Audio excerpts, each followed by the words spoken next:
would like to call to order the February 3rd, 2021 meeting of the TPA's Technical Advisory Committee. Pursuant to the TPA Emergency Order 2021-01, the Palm Beach TPA is conducting this meeting virtually using the Zoom webinar platform. The TPA selected this platform because it does not require the public to purchase or download any additional software or equipment to attend this meeting. Aside from the Zoom webinar platform that the participants will use to attend remotely, the public will have no discernible difference in their ability to watch the meeting from that of someone physically attending the meeting. Instruction to join this virtual meeting, as well as contact information for a TPA staff member to assist you, are provided in the published meeting agenda.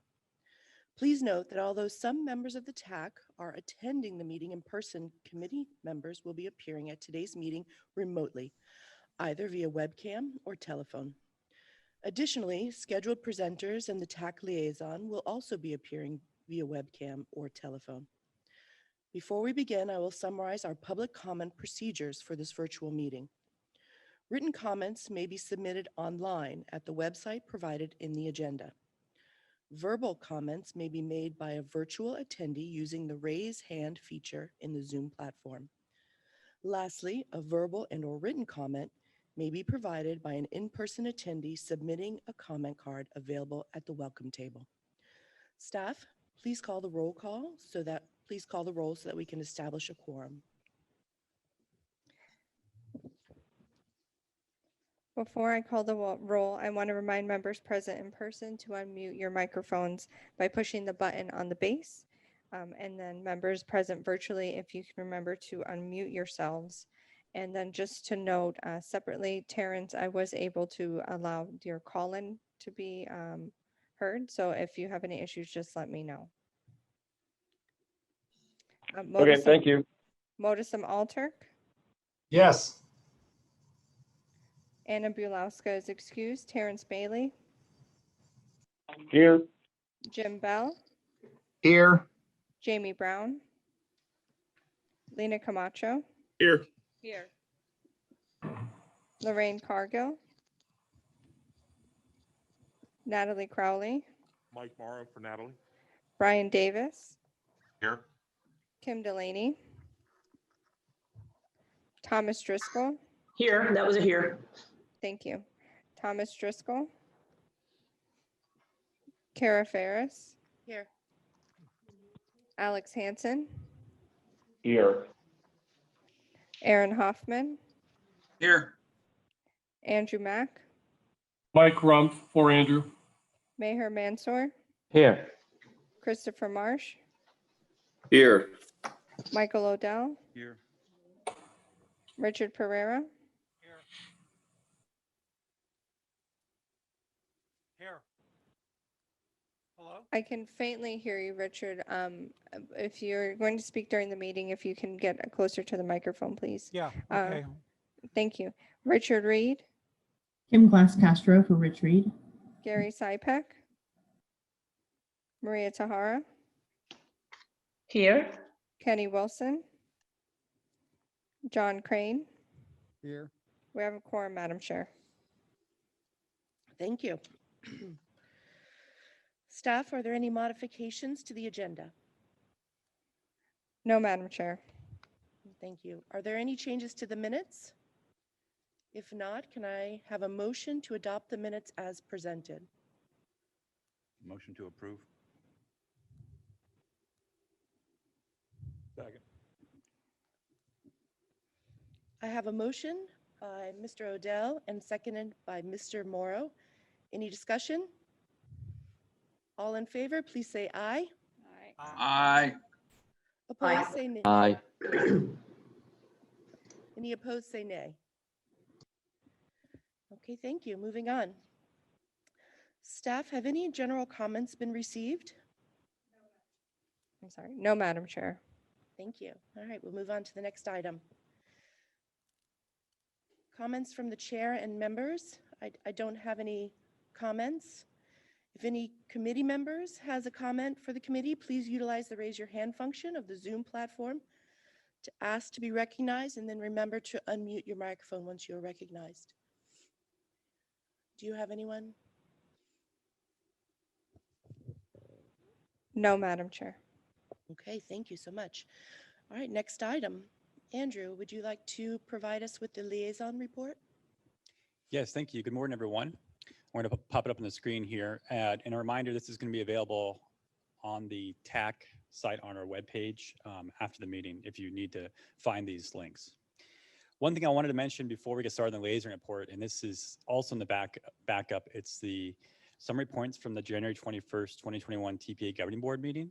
And as a reminder for everyone, during that meeting, the board passed a resolution to allow a virtual quorum for all of the TPA committees when the county's in a state of emergency. So that includes this meeting, the Technical Advisory Committee, the Citizens Advisory Committee, our Bicycle Trailways Pedestrian Advisory Committee, and the Palm Beach County Transportation Disadvantage Local Coordinating Board. So a few updates. Again, if you have not, we haven't had any progress from last month. If you have not done your census yet for this committee, we really appreciate it. We're still at 31 out of 48 responses. We'd like to get that done soon so we can track that for federal requirements. It's a really simple survey. It's only about a minute or two. So please fill that out. Our next governing board meeting is going to be on February 18th at 9 a.m. and it's going to both be in person and virtually. The Transportation Disadvantage Board is having a public workshop. This is going to collect input regarding TD program and services in Palm Beach County, and that's going to be on February 24th, 2021 at 1:30 p.m. The details will be posted to the website 1 week prior to the meeting. So you can find that on our website at palmbeachtpa.org/meeting. The local initiatives and transportation alternatives programs that we administer here at the TPA, those applications are due February 26th, 2021. So that's the end of this month. You're required to do a pre-application meeting with AFDOT and our staff here at the TPA. If you have not done that yet, you really need to reach out to Jason Price or Alyssa Frank with our office. And we talked to us after the meeting for more details on that. But again, that's due on February 26th, 2021. And then last two, there's a 2021 AARP Community Challenge Grant, and they provide small grants to fund quick action products that can help communities become more livable for people of all ages. You can find out more information at aarp.org/community challenge. The application period opens this month, so you'll find out more information there. March is Florida Bicycle Month, so the TPA encourages local governments and partner agencies to host events to promote bicycling and bicycle safety, as well as participate in the TPA's group bicycle ride on Friday, March 26th, and that's going to be down here in West Palm Beach. For more information, you can go to our website, and it's also at walkbikepalmbeach.org. And the last one is high visibility enforcement grants that are offered by FDOT. We've had this on our laser report in the past. If you want more information on that, it's at alerttodayflorida.com/HVE. That's all I have. Thank you. Thank you. Staff, are there any public comments on this item? No, Madam Chair. Do any committee members have any comments or questions on the liaison report? Okay, hearing none, we'll move on. Next is action items. First is a motion to recommend adoption of amendment number 3 to fiscal year FY 21-25 Transportation Improvement Program. I'd like to invite Jason Price, the TPA TIP coordinator, to present this item.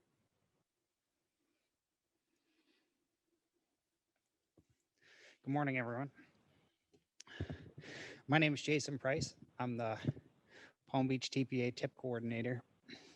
And today, I'm going to present to you amendment number 3 to the Transportation Improvement Program, which will request FDOT amendments to modify 2 projects and add 2 projects to the Transportation Improvement Program. As a reminder to the group, this is an action item that will require a vote at the end of the presentation and the discussion.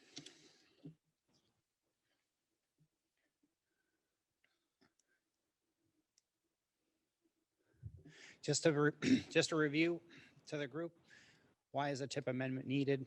What are the conditions that warrant a TIP amendment? What I have on the screen are some of the items that trigger a TIP amendment. And the first is the addition or deletion of a project from the Transportation Improvement Program. Also, a cost increase of more than 20% of the project and $2 million if it's over 2 million.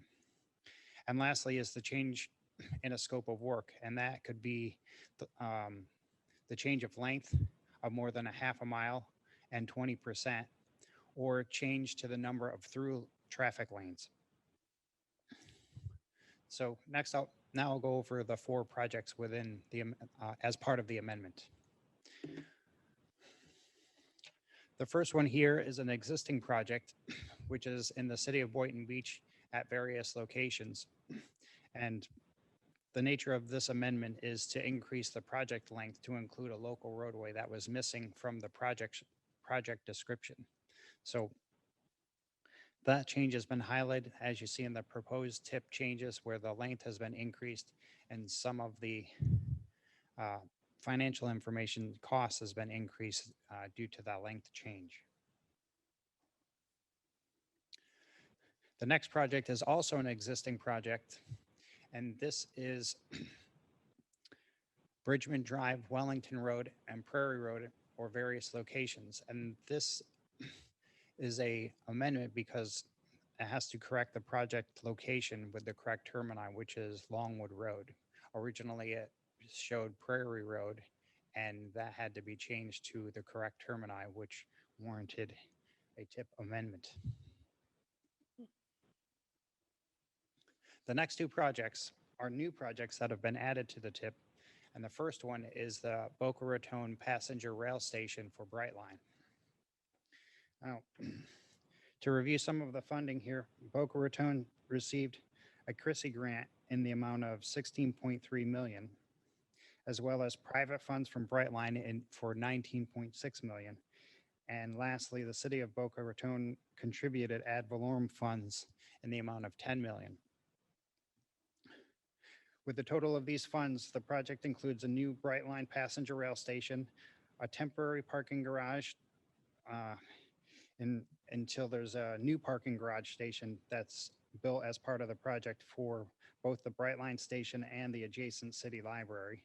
There'll also be area roadway improvements and construction of a relocated community garden, all as part of the project.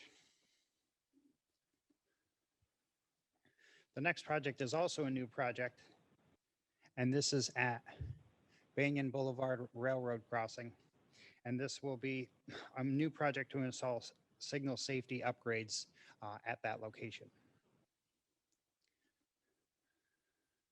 So in conclusion, those are the 4 projects as part of this tip amendment. If there's any questions. Thank you, Mr. Price. Staff, are there any public comments on this item? No, Madam Chair. Okay, I need a motion to recommend adoption of amendment number 3 to fiscal year 21 to 25 tip, and then I'll open the floor to discussion.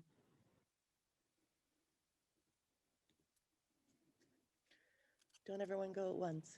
So moved. Or second. So I'm going based on virtually. I had a first by Kim Delaney and a second by Maria Tahara. Okay, do I have any hands raised for comments or discussion? I don't see any hands raised virtually, Madam Chair. Okay, I don't see any cards up here. These seem to be pretty self-explanatory, reading through the packet. They're easy. So I need, hearing no further discussion, I have a motion by Kim Delaney and a second by Maria Tahara. We are going to do this vote by roll call. Margie, please call the roll. So the motion on the floor is to recommend adoption of amendment number 3 to the fiscal year 21-25 Transportation Improvement Program as presented. Before I call the roll, virtual members, please unmute your microphones. In-person members, please remember to turn on your microphones. Please respond by saying either yes or no when I call your name. Modesum Alturk. Yes. Anna Bulowski is absent. Terrence Bailey. Yes. Jim Bell. Yes. Jamie Brown. Yes. Lena Camacho. No. Lorraine Cargill. And I believe Vicky Gatanis was trying to join the meeting, but I don't see that she has at this time. So I will mark her as absent. Michael Morrow, Yes. Brian Davis, Yes. Kim Delaney, Yes. CJ Land, Yes. Alex Hansen, No. Aaron Hoffman, Yes. Kara Ferris, Yes. Andrew Mack. I'm sorry, Mike. Michael Rumpf. Rumpf for Andrew. Yes. Thank you. Meher Mansour, Yes. Christopher Marsh, Yes. Michael Odell, Yes. Richard Pereira, Yes. Kim Glass Castro, Yes. Will Hicks, Yes. Maria Tahara, Yes. Kenny Wilson,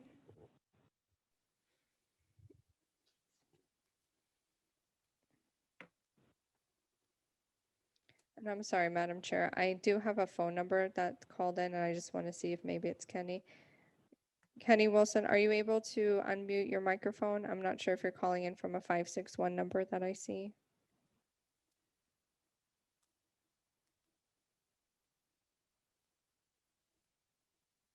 I'm sorry, Madam Chair, because I don't have a verbal vote, I will have to mark him as absent from the vote. So I have that two were opposed. Lena Camacho and, oh, thank you so much, Kenny. I'll mark it as a yes. So I will have Lena Camacho and Alex Hansen as opposed. Okay. Next item. I'd like to invite Andrew to present this item for a motion to recommend adoption of the 2021 safety targets. Thank you. Okay. So these are our safety performance measures that we are federally required to annually adopt.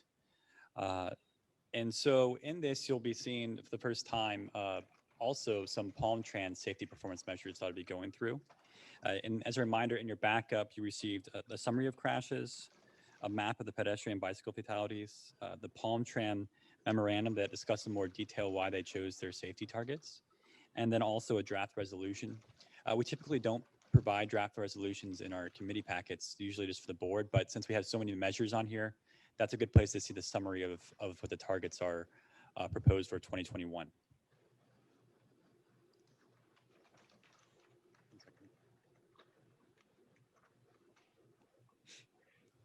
Okay, to restate our vision, a safe, efficient, and connected multimodal transportation system, safe being the first one in there as a goal. So the required safety measures that we need to set targets for include number of fatalities, the rate of fatalities per 100 million vehicle miles traveled, number of serious injuries, the rate of serious injuries per 100 million vehicle miles traveled, and the number of non-motorized fatalities and serious injuries. So those include pedestrian and bicyclists. So new for you this year, what you're reviewing, they already adopted these measures at Palm Tran, and then we are also required to adopt the same measures. These are the ones that Palm Tran has. So we have number of fatalities, the rate of fatalities per 100,000 vehicle revenue miles. So vehicle revenue miles are when it's in service, when it's having passengers. So it's not that downtime when they're getting to their routes. Number of injuries, the rate of injuries per 100,000 vehicle revenue miles, number of safety events per 100,000 VRM, and then the vehicle revenue miles average distance between mechanical failures.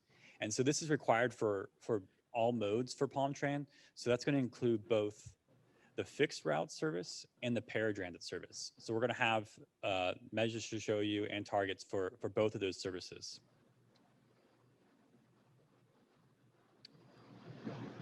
So our previous targets, we adopted as a TPA targets of 0 fatalities and serious injuries in 2018, 2019, and then again in 2020.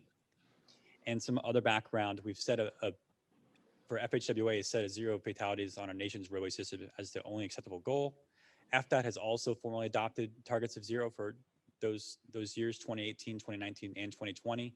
And they've also set their target for 2021 as Vision 0. And then just to remind everyone that there's many communities in the state that are part of the Vision Zero network, West Palm Beach, Fort Lauderdale, Orlando, Tampa, and Hillsborough. And then we also have other jurisdictions, even in our county here, moving forward that are looking to establish Vision Zero plans for their communities. So this is a large table for you all to sort of digest. This is the total fatalities and serious injuries. And what you see on the screen here is going from 2013 to 2020. And the first row for each one in the gray is going to be the fatalities, and that's the annual numbers. And then you'll see fatalities average after that, and that goes the same for all the other measures. And so the average is the past 5 years of data. And the reason why we show it this way is really there's fluctuations years to years when it comes to crash data. So you sort of want to be looking at the bigger picture of overall trends. Obviously, you know, you want to see year to year improvements as well, but it's good to bring in the overall trend. And what I wanted to focus on is really 2019, and then I'll also discuss a little bit more on 2020.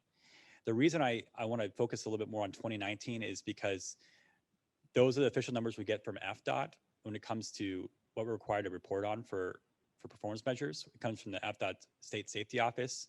Those 2020 numbers are preliminary numbers that I pulled from the University of Florida Signal 4 Analytics. So these aren't the official FDOT numbers. The crash data is still being entered and then being cleaned up by FDOT. So we typically don't see we won't see the 2020 numbers till well into 2021. But you can still see sort of where those numbers are headed. So for 2019, we're really seeing again, an increase overall for all of our performance measures for crashes. So increases in fatalities, fatality rates, serious injury rate, and bicycle pedestrian fatality as well. The serious injury average seems to be going down a little bit, which is nice. And then for 2020, just the preliminary numbers, but it's really not looking promising either. Right now, for that preliminary number for fatalities I pulled up was 178. And hopefully it doesn't rise too much more, but there may be a few more fatalities added to that number once the data is finalized. So you see a smaller number for serious injuries in 2020. That number might also climb a little bit more, but hopefully that is trending downward. And then for the rates of fatalities and serious injuries, right now I have a placeholder in there for 2020. If you can see the bottom row, those rates are based off of 100 million vehicle miles traveled. And I really just made it consistent for 2019 because we don't have the 2020 vehicle miles traveled released yet. But we're most likely going to see a reduction in vehicle miles traveled due to the pandemic. And this was nationwide. And so what some of the trends that we're seeing for nationwide is really, we are seeing a larger serious injury and fatality rate. So we are expecting those numbers to go up in 2020.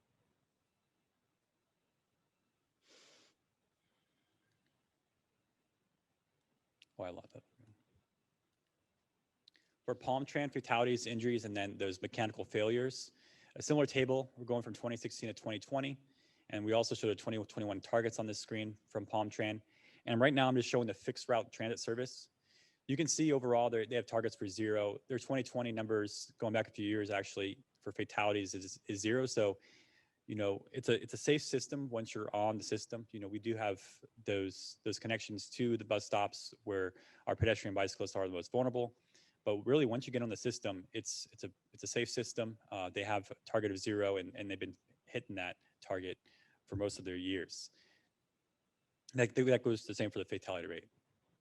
Injuries, they had a reduction in 2020 from the previous year of 2019. So that's on a downward trend. They do have a target a little bit higher in 2021. That's probably because of their average over time over the past 5 years is a bit higher because they had a large number in 2016. Their injury rate has gone down a little bit in 2020, which is nice. Again, their average over time has been around 0.9, and that's really what their target is for 2021. Their safety events and their safety event rates have been going down in 2020. And then the average distance between mechanical failures went down a little bit in 2020 compared to and total distance and compared to 2019, and that's actually in the wrong direction. They want to go a greater distance between mechanical failures. So that was for a fixed route transit. And then the next one is their paratransit service, and it has the exact same measures. Again, a target of 0 for fatalities and fatality rate. They've seen a reduction in injuries in 2020. They have a target of 34. Injury rate is 0.3 and a target of 0.4. Safety events has been around in the 30s, and it's been dropping to 26, and they have a target of 43. Mechanical distance between failures, the average distance between mechanical failures, has actually gone up, and that's good news, and they have a target of 7,700 in 2021. So those were the tables, and then I just have a few graphs to make it more visually understandable. Again, this is going back to the fatalities, and then the red line is the 5-year average. And you can see that it is trending upwards still for fatalities per year. The next one is serious injuries by year, and again, 5-year average. This one, as you can see, has been trending in slightly over the past few years. Once those 2020 numbers are finalized, it probably won't be trending down that much, but it seems to be in the past few years trending downward a little bit. And this is my last graph for you. Pedestrian and bicycle fatalities and serious injuries by year. In your backup, we also included a map of 2018 to 2020 fatalities for pedestrian bicyclists. You can see this is also climbing, which is trending in the wrong direction for us. Increases year over year, and then obviously that average is moving up because of that. And so I just want to talk one more moment again about 2020 numbers that are preliminary, but what we've been seeing. You know, nationwide, there was a reduction in overall fatalities, but here in our county and in the state, we really didn't see that much of a reduction in fatalities. So those fatality rates are probably gonna be pretty high when the final numbers are released in 2020. I was looking into some research on it and some preliminary papers on it about the impacts of COVID. And even though we do see a reduction in the vehicle miles traveled, some of that reduction in congestion may result into higher speeds, which could increase the amount of the severity of the injuries for fatalities and serious injuries. Some of the drivers on the roadway may be less risk adverse, so the ones out there on the roadway may be more prone to being risky. There seems to be some preliminary evidence of decrease in seatbelt use, an increase in alcohol and drug use brought on by the pandemic and maybe from the economy. And then this is just one that we added in ourselves, but there seems to be an increase in pedestrian bicycle activity. We don't have true counts out there for our area, but just from being out there, it seems that we've had an increase in this past year. And so many of those ones that I highlighted as a footnote, those all came from the National Highway Traffic Safety Administration summary. And if you wanted that information, you can just talk to me afterwards and I can provide that paper to you. And I just wanted to mention, we do have a TPA strategic plan action to analyze the impact of COVID-19 that we put in this last strategic plan. So we'll provide more information on just overall impacts of COVID when it comes to all types of travel on our roadway system, for vehicle miles traveled, for ridership of transit, and then we'll also include a section on safety. So those are the summaries of previous data, and I just have a few more tables for the recommended targets for 2021. And so you can see in this table are fatalities, our rate of fatalities, serious injuries, the rate of serious injuries, and the number of non-motorized fatalities and serious injuries. And so you can see the 2019 actuals, those 2020, which are preliminary numbers, and then our Vision Zero target still for 2021 is our staff recommendation to still push towards that Vision Zero target. Here are the first time you guys are seeing those is the recommended 2021 targets for transit from PalmTran. This is the fixed routes bus service, also wanting 0 fatalities and the fatality rate for 2021. And then you can see the other targets for injuries, injury rate, safety events, safety event rate, and distance between mechanical failures. And the same goes for the para-drainage service, which is that door-to-door service for Palm Tran. Number of fatalities, fatality rate being targets of 0. You can see number of injuries, injury rate, safety events, and distance between mechanical failures. And that's all I have for you. Those are the last 3 slides are the final targets for 2021 is up for adoption today. Thank you. Thank you, Andrew. Staff, are there any public comments on this item? No, Madam Chair. Okay, I need a motion to recommend adoption of the 2020 safety targets, and then I will open the floor to discussion.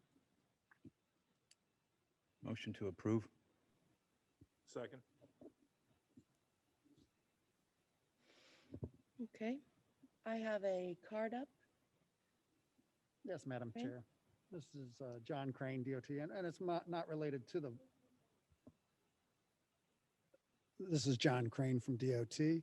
It's not related to the adoption of the motion or the item, but more of a question and clarification on the data that you have there. I just had, in terms of the ped bike fatalities, I know we're tracking the number and we have a vision of 0. However, you had noted an increase in 2020 due to COVID-19 probably in the area. And I think that's probably a valid assertion. I remember stories about you couldn't buy a bike because there was a shortage. So if there's some way we can identify a rate or an exposure level to help maybe quantify that exposure, just because the number is going up doesn't mean we're not doing a better job of addressing the safety. So that's just one point of consideration for the future. And then regarding the transit injuries and rates, I just, maybe I wasn't paying attention, but are these, so an injury or a fatality on a transit related crash, is that a rider or when a transit vehicle collides with a pedestrian or another vehicle? How are those calculated? That's a good question, John. Thank you. I believe, let me see if I believe it's both for on the riders on the bus, and then also those that they may come in contact with. But I can also, I think we have Palm Tran on the line. They may be able to chime in if they're available, Great.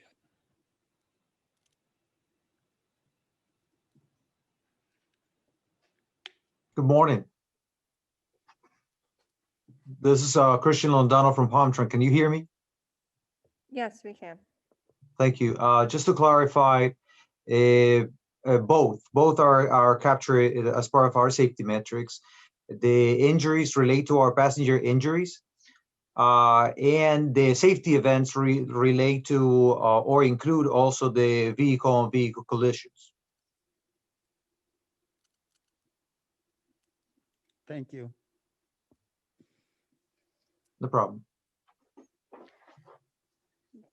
Margie, do we have any hands raised in the virtual world? No, Madam Chair, I don't see any hands raised. Okay, I don't see any cards up. Hearing no further discussion, I have a motion by Mr. Odell and seconded by Mr. Morrow. We're going to do this vote by roll call. Margie, please call the roll. Okay, so the motion on the floor is to recommend adoption of the 2021 safety targets as presented. Before I call the roll, virtual members, please unmute your microphones. In-person members, please remember to turn on your microphones. Please respond by saying either yes or no when I call your name. Modusum Alturk. Yes. And Brulowska is absent. Terrence Bailey. Yes. Jim Bell. Yes. Jamie Brown. Yes. Lena Camacho. Yes. Vicky Gatanis. Yes. Michael Morrow. Yes. Brian Davis. Yes. Kim Delaney. Yes. CJ Land.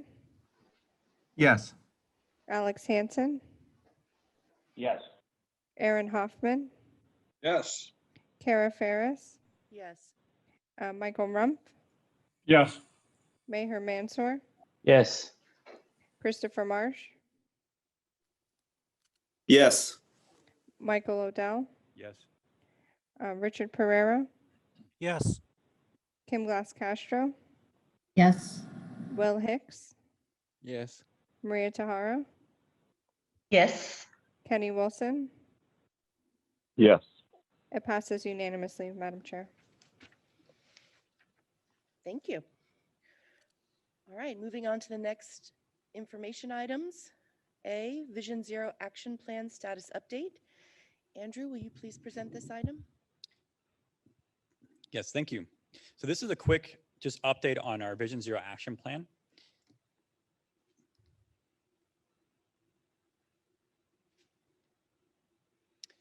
So just to sort of for some history on this one. So when we first adopted as the TPA board, the Vision Zero targets for fatalities and serious injuries, that was back in 2018 was the first time we adopted targets.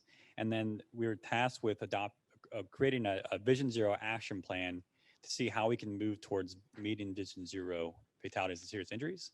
And so we adopted one in 2019, and it included policy, funding, and cultural related actions to go towards that target. And then what we wanted to do, it's been a few years, so we've been providing status updates, but this year we're also now working towards providing an entire update to the Vision Zero action plan to really go into more detail on our targets and figure out if there's any other actions out there that might be beneficial. So you'll be seeing that later on this year, an update to that for your input. Just a summary of some of the things that has happened this past year when it comes to some of the actions in that plan. We had the Vision Zero report and an update of the actions that we're providing today. And then also, as I mentioned, we'll be providing an update to the Vision Zero action plan later this year. We're still working on the proposed revisions to the Florida Design Manual and Florida Green Book. This past year, I believe we had FDOT come to this committee as well, but this discussed a little bit of some updates they had for the design manual when it related to shared use pathways and separated bicycle facilities, and then also context classification.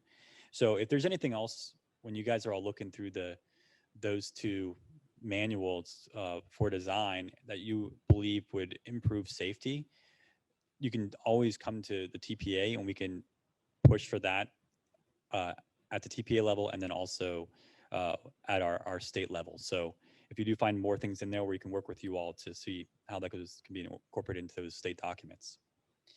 And then lastly, on the policy actions, crash analysis for projects, still collaborating with FDOT on seeing how they're gonna roll out maybe some crash analysis for local roadways and maybe how we can prioritize highway safety improvement program funds.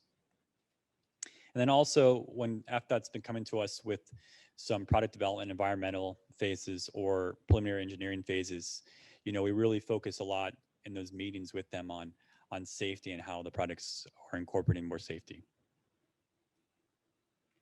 Funding related actions, both the transportation alternatives and the local initiatives scoring systems have points for areas for lighting when it comes to crashes in dark and unlit locations. We're working on performance measure templates for all of our products, more of like a before and after when it comes to how those new facilities out there are doing. We're establishing pedestrian bicycle count program, automated with the county, which I'll show a picture in a second. And then we're continuing to review resurfacing products for complete streets and safety opportunities. So one of the new initiatives for the pedestrian bicycle counts is we're working with county traffic engineering and then also with Boca Raton's traffic engineering to install these pedestrian bicycle count locations at intersections. So it's using the existing camera system. And so we have about a dozen locations so far, and we're trying to expand as well. We're working with the county and Boca to figure out what other intersections are feasible to install this, and this is a preliminary sort of look at that and how it's being captured. So hopefully long-term, if this is a viable option and it's reliable, we can continue to expand this count program and also integrate this hopefully into the state's bike ped program as well. And then you all saw this list last month, but these are the upcoming resurfacing products for fiscal year 2022 to 2026. And these all have design in fiscal year 2022. So this is design going to be starting later this year into early next year. And so we look at as staff, look at the draft tentative work program and see these products and try to get out ahead of them to see how we can incorporate other types of safety improvements and work with FDOT and the local municipalities on those. So if you see a product in here that's in your community and you want to discuss with us early on in the process before FDOT goes out and awards a contract, you can meet with us and with the product manager, and we can get more into the details on what we could do at those locations. And we'll be doing this every year when we get new resurfacing products that come in.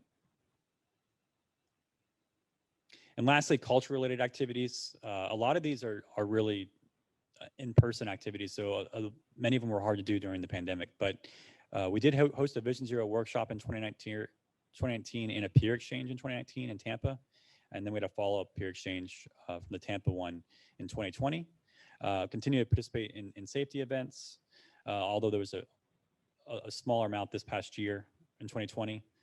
We have other cities that are going towards Vision Zero in our communities. Boynton Beach is working towards a Vision Zero plan, and also Palm Beach Gardens.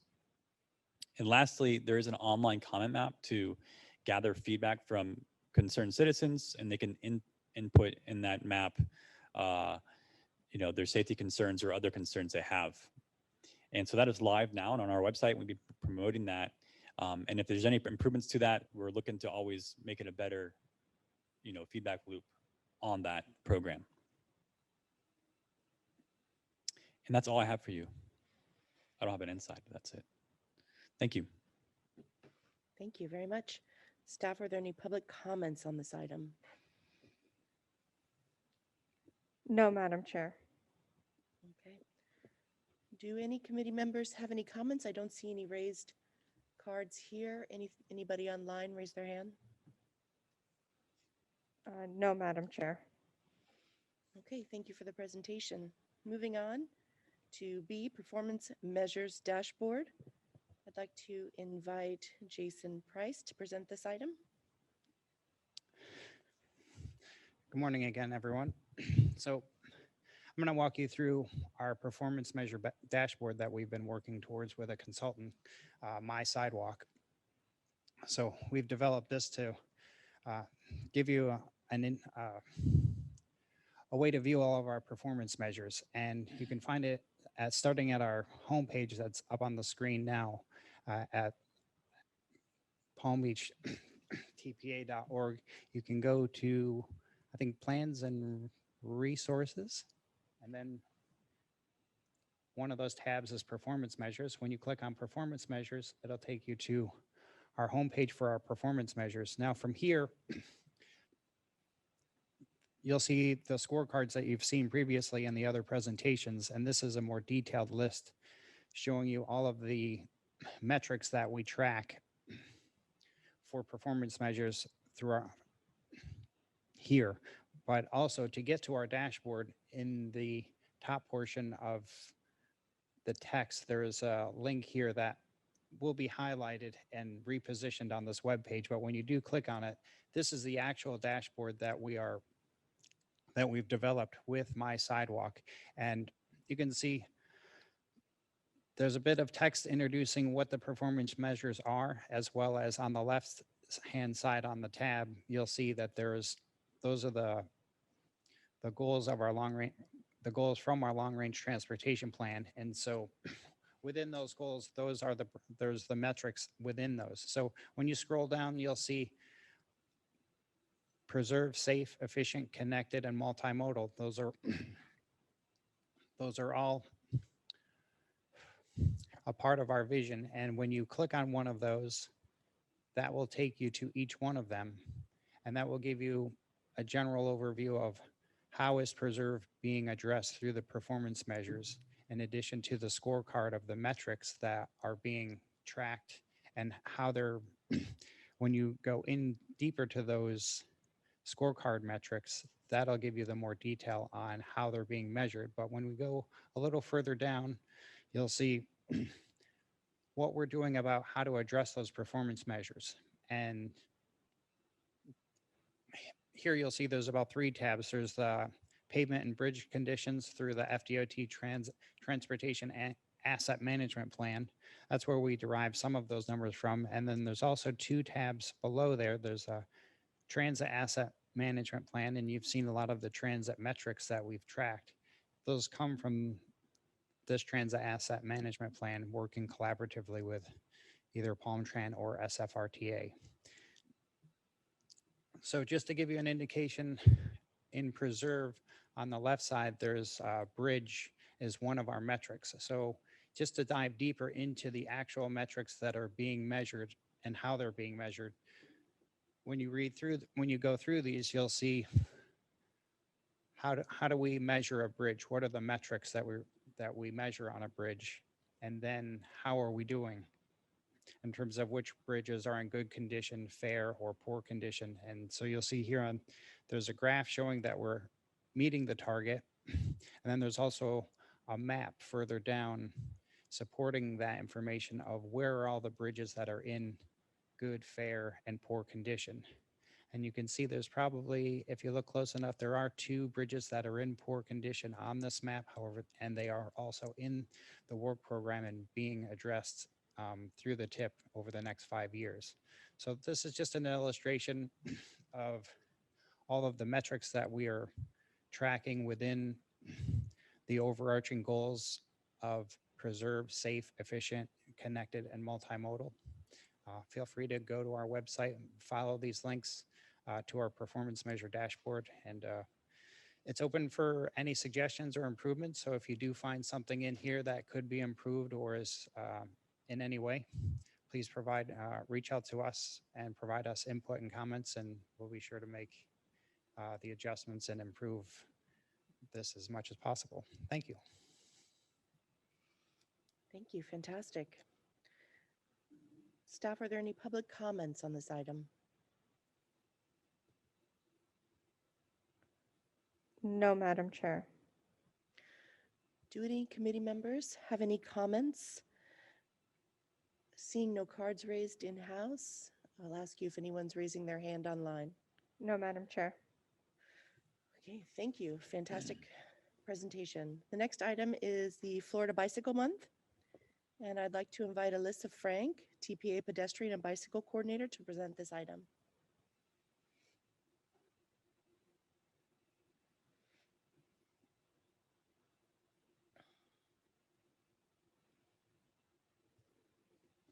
Good morning, everyone. It's great to see some people here on this nice cold day and great to have people online. My name is Alyssa Frank, and I'm the Pedestrian Bicycle Coordinator here at the TPA.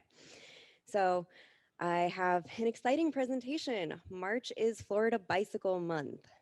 If we could go to the next slide. Oh, sorry, didn't realize that.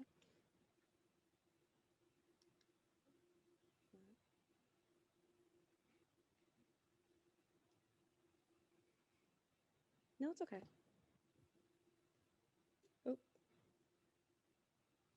Thank you. Okay, so